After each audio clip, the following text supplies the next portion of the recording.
Հրապարակ թերթը գրում է երկուշաբթի օրը Սիսիանի զորամասերից մեկում պայմանագրային զինծառայողի դի էր հայտնաբերվել։ Ըստ նախնական տեղեկությունների նա ինքնասպանություն է գործել։ Թերթի տեղեկություններով պայմանագրային զինծառայողն ավագ լեյտենանտ էր, ամուսնացած է, 3 երեխա ուներ, սպասում էր 4-րդ լույս աշխարհ գալուն։ Զինծառայողը փորձել է մասնակցել բանակում ընթացող ատեստավորմանը, սակայն ատեստավորումը չի հաղթահարել։ Սիսիանում զինվորականների ատեստավորումը տեղի է ունեցել հենց նույն օրը, ամսի 24-ին, որից մի քանի ժամ անց զինվորականն ինքնասպան է եղել։ Բանակում ատեստավորումը տեղի է ունենում մի քանի ամիսը մեկ, նախորդը տեղի է ունեցել հունիսի 7-ի ընտրություններից առաջ, հաջորդը օգոստոսի 24-ին։ Ուշագրավ է, որ ընտրություններից առաջ ատեստավորման շեմը հաղթահարել է զինվորականների 60%-ից ավելին, այս անգամ դրա ուղիղ կեսը, մոտ 30-ից 40%-ը, այսինքն անգամ ատեստավորմամբ են փորձել կաշառել զինվորականությանը եւ նրանց քվեները ստանալ։ Գրում է թերթը։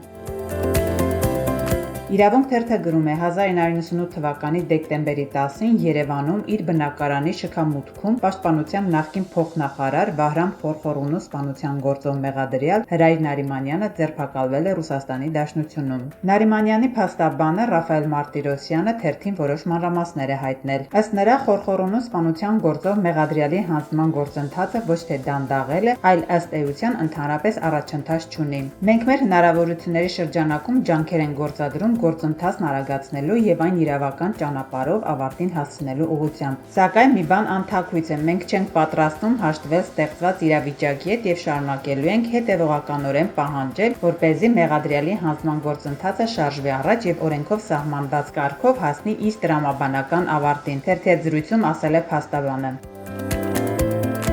Հրապարակ թերթը գրում է նոյեմբերի 25-ին կկայանե Մոնթե ֆիլմի պրեմիերան։ Ֆիլմը պատմում է Հայաստանի ազգային հերոս, Արցախի հերոս, Արցախյան առաջին պատերազմի հրամանատարներից Մոնթե Մելքոնյանի մասին։ Մտահղացման հեղինակ եւ գլխավոր պրոդյուսեր Նոնա Սարգսյանը Վազգեն Սարգսյանի եղբոր Արմեն Սարգսյանի դուստրը նշել է, որ ամենակարևորը հերոսի կնոջ Սեդայի եւ եղբոր Մարգարի համաձայնությունը ստանալն էր, որից հետո սկսվել է նկարահանումները։ Նկարահանումները սկսելուց օրեր առաջ Պաշտպանության նախարարությունն անակնկալ հրաժարվել է աջակցել ֆիլմի նկարահանմանը, պատճառաբանելով, որ պատերազմական տեսարաններ չպետք է նկարահանվեն եւ ֆիլմի նկարահանող խումբը փաստի առաջ է կանգնել։ Կրթության, գիտության, մշակույթի, սպորտի նախարարությունն ու Երևանի քաղաքապետարանը ֆինանսավորել են ֆիլմի նկարահանումը, սակայն Պաշտպանության նախարարությունը հայտարարել է, որ եթե պատերազմական տեսարաններ է նկարահանվելու, ապա ոչ մի լումա չի տրամադրի, չնայած նախնական պայմանավորվածություն է եղել աջակցելու։ Գրում է թերթը։